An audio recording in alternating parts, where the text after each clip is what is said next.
Hello friends, जय माँ बगला मुझे आदिवासी। देखिए, मेरी तिरुपति से लेके कन्याकुमारी तक की यात्रा बहुत बहुत अच्छी हुई और कल मेरे यूट्यूब व्हाट्सअप पे भी स्टेटस पे चंचल जी सब ने बहुत खुश हो गए थे। बोलते माँ आपने तो घर बैठे बैठे कन्याकुमारी तक के दर्शन करा दिए, हमने तो कभी सोचा भी नहीं था, क्योंकि हमने सिर्फ टीवी में देखा है, लेकिन लाइव दर्शन आपने घर बैठे बैठे करा दिए। जाने का नसीब हो ना हो, आपकी वजह से दर्शन तो हो गए। देखिए, मेरा काम यही है कि देश के कोने कोने में जो कौन सी छुपी हुई चीज़ें आपको बताएं कि आप भी वहाँ जाके दर्शन करो और अपना काम पूरा करो।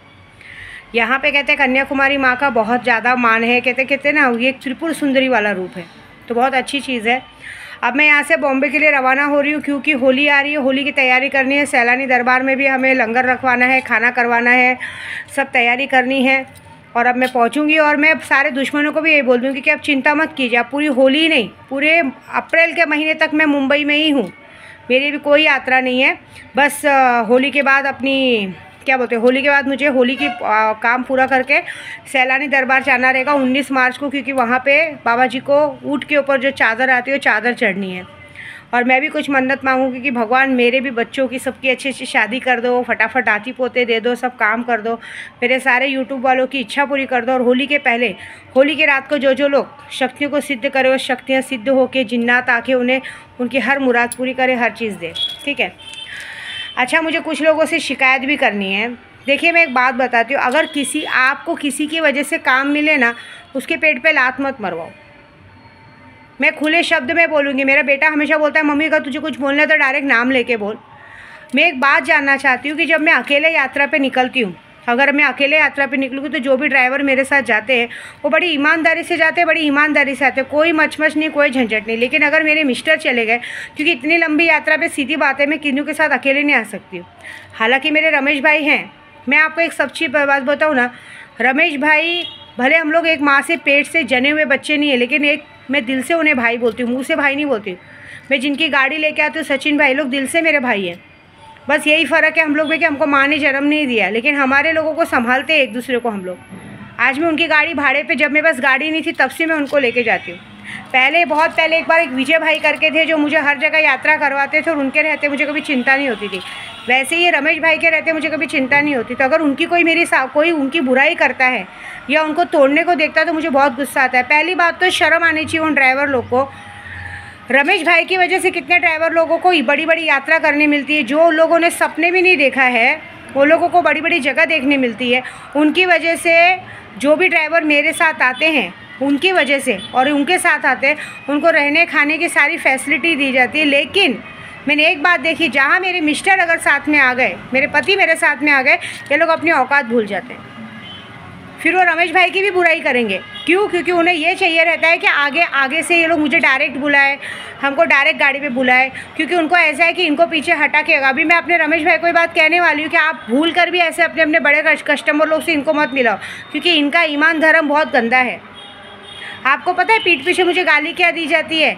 इतनी बड़ी विद्या देवी बनती है, आखिर शादी तो हमारे जय भीम वाले से ही की ना, सोती तो हमारे जय भीम वाले के साथ है ना, तो क्या बड़ी बात है?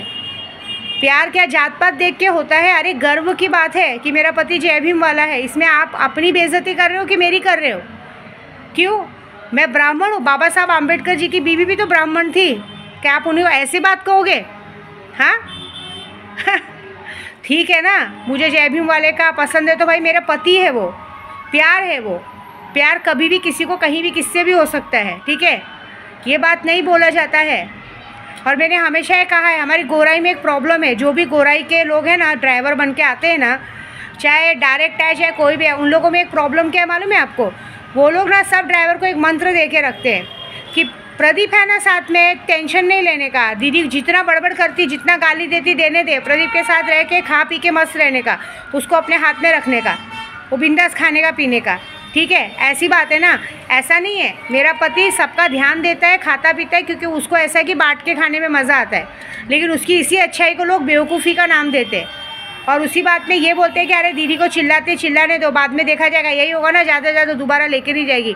कितनी शर्म की बात है, दोबारा लेके नहीं जाएगी ये बात याद है, लेकिन बॉम्बे जाने के बाद तुम्हारा हाल क्या करेगी वो याद नहीं है। 600 रुपये की दारू के लिए बिक जाते हो। यहाँ मैं ऐसे ही लोगों को पैसा देती हूँ। अभी कामाख्या की यात्रा पे गई थी, इतनी अच्छे से कामाख्या की यात्रा हुई। उल्टा मैंने जो रमेश भाई के साथ जो लोग गए उनको मैंने अलग से 6-7 हज़ार का टिप दिया, फ़ायदा दिया, टिप दिया अपनी तरफ से। आप लोग मेरे रमेश भाई की और मेरे सचिन भाई की बराबरी कर सकते हो क्या? आप लोग इतने भिखारचोद होते हो कि गाड़ी दरवाजे पे पहुंचते आप लोगों को जेब में पैसा चाहिए, नहीं तो जगह पे आप लोग इज्जत उतार दो। मैं जिनकी गाड़ी लेके जाती हूँ ना, उनकी गाड़ी ले जाने के बाद अगर मैं महीनों महीनों भी पैसा नहीं दूँ ना, भाई होता है इतनी बड़ी बड़ी यात्रा में कभी पैसे नहीं देते, मैं महीनों महीनों तक पैसा नहीं दूँ ना, तो भी वो उनके परिवार कभी मुझे बोलते नहीं, क्योंकि जानते हैं हमारी दीदी है, मेरी भाभी है, रमेश भाई की औरत मुझे उनकी ननद हूँ मैं, मेरी भाभी है, छोटी सी भतीजी है, वो है। मैंने हमेशा अपने रमेश भाई को देखा, अगर उन्होंने वो अपनी बेटी को इतना प्यार करते हैं कि वो जहाँ भी जाएंगे सिर्फ अपनी बेटी के लिए सामान लेते हो। भाभी को इतना भरोसा है कि मेरी ननद गई है साथ में, कोई टेंशन नहीं है। वो अपनी बेटी के जैसा मान देते हैं, जिस तरह से अपनी बेटी की केयर करते उस तरह से मुझे दीदी के जैसा केयर करते। बड़ी बहन हूँ, माँ के जैसी हूँ। उन्होंने कभी भी मुझे ऐसा नहीं, हमेशा एक छोटे भाई के जैसा, एक बच्चे के जैसा ध्यान रखते। मैं आपको पता है इतनी बड़ी बात, कामाख्या भी गई थी ना, तो लास्ट टाइम उनको कुछ प्रॉब्लम हो गई थी, नहीं आ रहे थे, तो मैंने सचिन भाई को कहा कि नहीं, अगर रमेश भाई जाएंगे तो मैं जाऊँगी, नहीं तो मैं कामाख्या नहीं जाऊँगी, क्योंकि मुझे और किसी ड्राइवर पे भरोसा नहीं है। यहाँ किसी को पेकर पिए हाथ हिलने लगता है, पैर हिलने लगता है, ये होता है। थोड़ी शर्म आती, तुम लोग किसी के पेट पे लात मारते हो। जो इंसान तुम्हें लेकर आ रहा है, तुम्हारे खिला रहा है, पिला रहा है, अगर वो भी चाहे तो तुमको गाड़ी में सुला सकता है। तुम लोग को जरा भी शर्म आती किसी के पेट पे लात मारते हुए? हाँ, तुम लोग अपना पढ़, तुम लोगों को क्या लगता है तुम लोग ऐसे हरकत करोगे हम तुमको दोबारा लेके आएंगे? मैं तो पहली बात ऐसे किसी पे भरोसा करूँ ही नहीं, ऐसी बात है। शर्म आनी चाहिए यार, नमक का कुछ लिहाज है कि नहीं? दोबारा तुम लोगों को कोई अपने कस्टमर के साथ भेजेगा क्या, लेके जाएगा क्या? मैंने हमेशा देखा है, चाहे औरत हो चाहे आदमी हो, हर कोई एक दूसरे को नंबर बांटना, एक दूसरे से बात करना। अरे कौन सा तुम्हारी रिश्तेदारी यारी बेटी की? अरे यात्रा निपटी, तुम अपने घर में, अपने घर वहाँ का ख़त्म करो। पिछली बार भी एक ड्राइवर आया था, उसने भी मुझे मेरे रमेश भाई के लिए चढ़ाया, तो मैंने उसको उधर ही रोक दिया कि मेरे भाई के लिए गलत नहीं बोलना। मैं आपको झूठ नहीं बोलूँगी, ये बात पे कल मैंने अपने मिस्टर को भी कहा। उनके दिमाग में भी कल ये बात भरी गई थी कि वो नाटक करता है, वो झगड़ा लगाता है। मैंने अपने मिस्टर को सीधा बात पूछा, कब झगड़ा लगाया मेरे भाई ने? भाई है मेरा वो। एक औरत अपने भाई के लिए तो बुराई सुन के नहीं लेगी। मैंने बोला कब बोला और कौन बोला? वो तो रास्ते पर तुम्हारा ध्यान देते हैं, उल्टा इस बार हमारे बीच में ज़्यादा भी झगड़ा झंझट नहीं हो। कौन बोला ये बात तुमको? और जो बोला है उसको बोलो अपने काम में ध्यान रखे। नौकर बन के आए, नौकर बन के रहे। तुमको 2 पैसे मिल रहे हैं ना, सीधी बात। एक काम करो, तुमने मेरे पति के सबके कान में मंत्र फूका है ना। पिछली बार तो मैंने सामने से खुशी से 6-7 हज़ार रुपये टिप दिया था, 2000 अलग से अमावस्या के दिन दिया था, बाद में दिया था। अब की बार 1 रुपया नहीं दूंगी मैं, क्योंकि भाई मुझे ऐसे झगड़े लगाने वाले बिल्कुल पसंद नहीं है, फालतू लोग बिल्कुल पसंद। 1 रुपया टिप नहीं दूंगी। जाओ, जिसके साथ चढ़ा चढ़ी कर रहे हो उससे लो, उससे करो। तुम लोगों की औकात ही है, तुम लोग अपनी औकात थोड़े में ही दिखा देते हो। थोड़ा तो शर्म आना चाहिए। अरे खाओ पियो ऐश करो मस्त रहो, कोई मतलब नहीं, मैं खुद ही बोलती हूँ। लेकिन एटलीस्ट जिसकी वजह से तुम आए हो, जो तुम्हें लेके आ रहा है, जिसकी वजह से तुमको इतना अच्छा ट्रिप मिला है, जिसकी वजह से तुमको इतना अच्छा काम मिला है, एटलीस्ट उस आदमी का तो शुक्रिया अदा करो। उसकी तो बुराई मत करो, उसको तो उसका तो काम मत खींचो। उसको तो ये मत बोलो कि अरे ये दीदी को चढ़ाता होगा। मैं अपने रमेश भाई को हमेशा जानती हूँ, वो ना तो मेरे सामने आपकी बुराई करेंगे ना आपके सामने मेरी बुराई करेंगे। वो इंसान सिर्फ अपने काम से काम मतलब रखता है, क्योंकि उसे अपने बच्चों की चिंता रहती है। ये सब बहुत गलत बात है। मैं सीधी बात है, मैं मुंह खोल के बोल रही हूँ, ऐसा मत करो। और जो गोराई में तुम्हारे कान में मंत्र फूकते हो, सबसे पहले बेईमान तो तुम हो। तुम लोग यहाँ से इन्फॉर्मेशन गोराई में देते हो, एरिया में फ़ोन लगा के देते हो। क्यों? एरिया वाले क्या करोड़पति के औलाद है? तुमको क्या खजाना देते? तुम लोग हर बात की इन्फॉर्मेशन देते हो, यहाँ गए, यहाँ दीदी के साथ ऐसा हुआ वैसा हुआ। क्यों देते हो? क्या मिलता है देखे? मेरे तो हर वीडियो में सब कुछ सब लोग जानते हो। शर्म नहीं आती है? और डर नहीं लगता है कि मैं तुम्हारे साथ क्या करूँगी? चलो बताती क्या करेंगे। पहली बात तो मैं आप सबको बताती हूँ, यूट्यूब पे ये लोग जो बेईमान लोग हैं, इन लोग को पता है लास्ट टाइम भी ऐसा हुआ था। मैं जब अक्कलकोट में थी, ये लोग पूरा मेरे अक्कलकोट में नाम ख़राब कर दिया था। दारू पी के ऐसा मतलब हरकत कर रहे हैं। मुझे गुस्सा इस बात का आ रहा है। मैं ये बात इसलिए कह रही हूँ कि जो मेरे साथ मेरा भाई आए उसकी बुराई करके उसका नाम ख़राब करने की कोशिश की। ये लोग गटर के जैसा पी जाते हैं, लेकिन इन लोग को चढ़ती भी नहीं है, पता नहीं कैसे। अरे आपके साथ 2-2, 3-3 लेडीज़ है, लेडीज़ जा रहे हैं, उनके बाथरूम का ध्यान रखो, खाने पीने का ध्यान रखो। तुमको नहीं खाने का मत खाओ ना, एटलीस्ट जो तुम्हारे साथ गया उसका खाने पीने का ध्यान रखो। कोई अगर मेरे साथ औरत जा रही है, उस पर गलत नज़र रखना, उसके साथ बदतमीज़ी करना, बात करना, या अपने उसको नीची नज़र से देखना, ये गलत बात है ना। मैं किसी को करती हूँ क्या? सबको बराबरी में देती हूँ ना। तो ये सारा हरकत नहीं करने का कभी भी, मैं पहले बता दे रही हूँ। मुझे नहीं पसंद है ये सब। क्योंकि मैं यही करूँगी, मैं दोबारा तो तुम लोगों को यात्रा पे लाऊंगी नहीं, लेकिन तुम्हारे साथ जो होगा बहुत बड़ा होगा। बहुत बहुत गलत बात है क्या। अरे मैं बोलती हूँ, मैं खुद विद्या देवी होके मेरे रमेश भाई मेरे साथ है तो दूसरे ड्राइवर का नंबर तक मेरे मोबाइल में नहीं रहता, मुझे चाहिए ही नहीं। तो बाकी लोगों को क्या ज़रूरत है एक दूसरे का नंबर बांट के लेने का।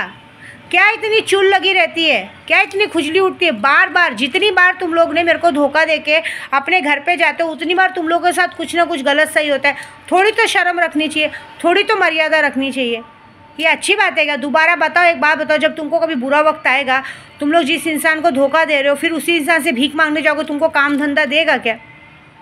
अभी मैं अपने सचिन भाई को भी बॉम्बे पहुंच के बात बोलने वाली हूँ कि ये सारी हरकतें हुई हैं।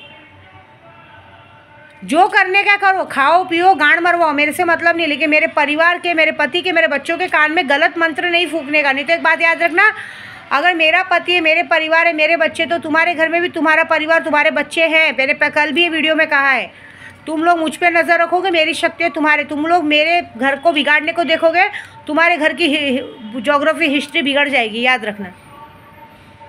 ये बात तो पक्की है। और ये जो बात कह रहे हो ना, ये शोभा नहीं देती है तुम सबको, एक बात याद रखना। मेरे पास बड़े बड़े हस्ती है, मेरे पास दीपक केदार जैसे पैंथर सेना के अध्यक्ष हैं, सिर्फ एक फ़ोन लगाने की देर है तुम्हारी गांड में घुस के तुमको निकाल देंगे। भले वो जात पात भी नहीं देखेंगे आगे, फिर बोलेंगे, पहले सवाल करेंगे कि इस तरह से बात कैसे की है, ये बताओ। मैं बहुत बड़े बड़े लोगों को और जानती हूँ, लेकिन मैं कभी भी उन लोगों से हेल्प नहीं लिया है। मैं इतनी ताकत है कि मैं तुम सबको बराबर कर सकती हूँ, लेकिन अगर कभी मेरी इमेज तक आई तो इतने किन्नर समाज पाल के रखे हैं, इतने बड़े बड़े हस्ती गुंडे सब पाल के रखे हैं, अच्छे अच्छे नेता अभिनेता पाल के रखे हैं ना, कि तुम्हारे तक आने के लिए फिर सोच बोलना मत, मुझे टाइम नहीं लगेगा तुम्हारी बैंड बजवाने के लिए। ये बात याद रखना, जितनी औकात है ना उतने में ही रहने का। और ऐसे भी मैं सही बोलूँ ना, मुझे हाइट के छोटे लोगों से बहुत नफरत है। मैंने कहा ना, चाहे हाइट की छोटी औरतें हो चाहे आदमी हो, ये लोगों का दिमाग घुटने में होता है। ये लोग सिर्फ और सिर्फ अपना फ़ायदा देखते हैं। सामने वाले ने तुम्हारे लिए कलेजा भी निकाल के रख लिया, ये लोग लात मार के फेंक देंगे। उनको सिर्फ सेल्फिश है, सिर्फ अपने से मतलब रहता है। सामने वाला तुम्हारे लिए क्या कर रहा है, क्या सेक्रीफाइस कर रहा है, उससे तुमको कोई मतलब नहीं। इन लोग को सिर्फ और सिर्फ अपना देखते हैं, इसके लिए लोग ज़िंदगी में कभी आगे नहीं बढ़ पाते। और पहली बात तो हम अघोरी पंडित से पंगा लो मत, नहीं तो तुम लोग का बहुत बुरा होगा। क्योंकि अब तो मैं होली की तैयारी कर रही हूँ, अब मैं पहुँचूँगी बॉम्बे और जो काम करना है करूँगी, लेकिन जिसने भी हरकत की है उसकी तो बैंड वाट लगने वाली। ये बात याद रखना कि फिर होली के तक तुम्हारा जो होगा बहुत बड़ा होगा। मुझे बेईमानी बिल्कुल पसंद नहीं, मुझे बुराई बिल्कुल पसंद नहीं, और ख़ास करके मेरे भाई की बिल्कुल नहीं। क्योंकि मैं जानती हूँ ना मेरा भाई सब कैसे हैं। तुम लोगों को ज़रा 2 रुपया भी बाकी रहेगा तो तुम लोग घर पे दरवाजे पे आके खड़े हो जाओगे। लास्ट टाइम एक ड्राइवर गया था, उसको मैंने बोरीवली उतारा है, घर तक भी नहीं पहुँची हूँ तो भी उसको हाई मारी, पैसा पैसा पैसा, तुरंत जगह पे पैसा भेजा। ऐसे करते हैं लोग जैसे कि हम लोग भाग जाएंगे, क्योंकि कहते हैं ना कभी देखा ही नहीं है, ना पैसा देखा है, ना खाना देखा है, ना चीज़ें देखी, कभी देखा ही नहीं। ऐसी हरकत करते हैं तो देखो मज़ा क्या होता है। मुझे ना पहली बात, मेरे साथ कोई भी रहे, जो हमारे खास बंदे उनकी बुराई नहीं करने का, बस याद रखना, ठीक है।